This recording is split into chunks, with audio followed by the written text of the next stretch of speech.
But, people often will ask something like, was it because of the success of The Book Thief that this book took so long? Yes and no. I think it may have always taken me this long. This was the idea that I was always most afraid of. And, finally it came together. I think Bridge of Clay would have taken this long no matter what, if I'm really honest, because, like I said, it was always my biggest idea. It was my most ambitious idea. It's the idea that I wanted to put the most into writing-wise. And I know that in that book, every word is accounted for, every word is deliberate, every single thing in it is there for a reason. And, and I think that's a good thing, but it's also, I think, one of the differences between the two books. And, it's important to be honest, I think, that The Book Thief was a great effort to write, but it appears as though it was effortless. And whereas Bridge of Clay was a big effort to write, but I think you can feel that effort. Probably the biggest mistake I made, I think I lost sight of the fact that a book only has to be right and finished and as perfect as you can make it once, and that's at the very end, when it's going to the printer.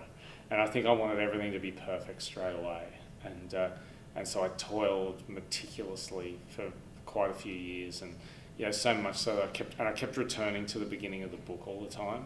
And so, so I was just going over and over and over the same thing and always finding something wrong with it, which is what you're always going to do. But at the same time, I'm not regretful about how long it took to write the book. There are already enough books in the world, and so I sort of feel like, if you're going to put a book out, it might as well be the right book. And if it takes 13 years, it takes 13 years. And so, but there were some dark times, but there were some really good times as well. And I reminded myself that I had a really good life. And I still had a book that was doing really, that was much more successful than I ever thought or dreamed it would be. And so, maybe that was part of the problem as well. Life got too good. The Book Thief is always saying, come on, come a little further, come a little further. There's a whimsical nature to that book, which is actually at odds with its setting. And whereas Bridge of Clay is a lot more, no, I'm not going to try to charm you. I'm not going to try to, drag you along all the time. And that's why some people have had, I think, bad reactions to it, is because they've read The Book Thief and they want to be, given a little bit of sugar all the time,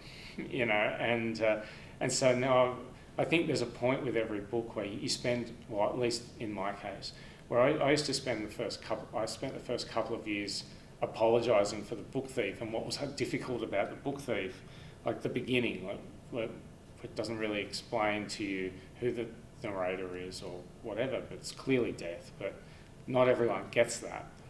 But then I stopped apologising for it, and my life was all the better for it. And now with Bridge of Clay, it's almost like I want to say now, no, this just isn't a book for weaklings. It's not a book for people who just want to pick up a book and not think, or not have to remember, or not have to pay attention. It's a bit like, pay attention.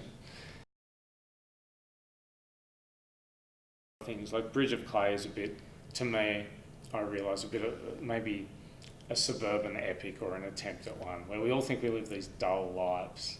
And but then you realise we all fall in love, we all have people die on us, we all have arguments in the kitchen, we all have to recover from that kind of loss. And so I wanted the book to be about those big moments. And The Book Thief is in a similar way, that it takes those big things to notice and appreciate the smaller, beautiful things in our lives as well. So I think both the books are doing that kind of thing, or at least I like to think.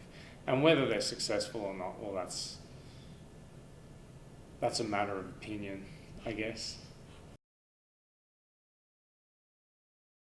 I think what it means to me, it's best summed up by just when I read it, and or if I read through it a lot. I would read through it on my own, and I read through it with other people.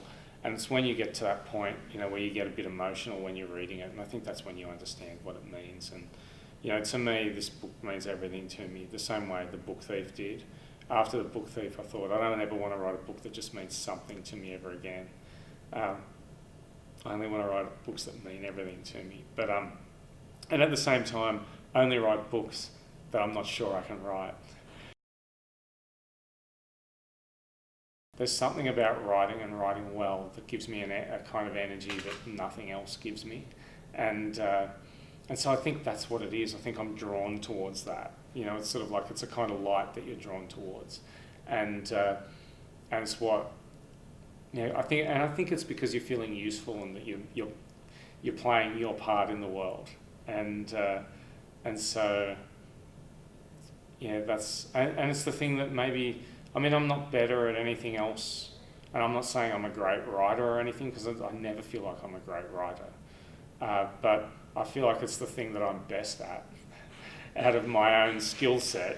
So I think that's what gives me the optimism that that's what I have to do, because you'd be an idiot not to do the things that you're best at, and so that's why I have to write, I guess, is because nothing makes me happy the way writing does.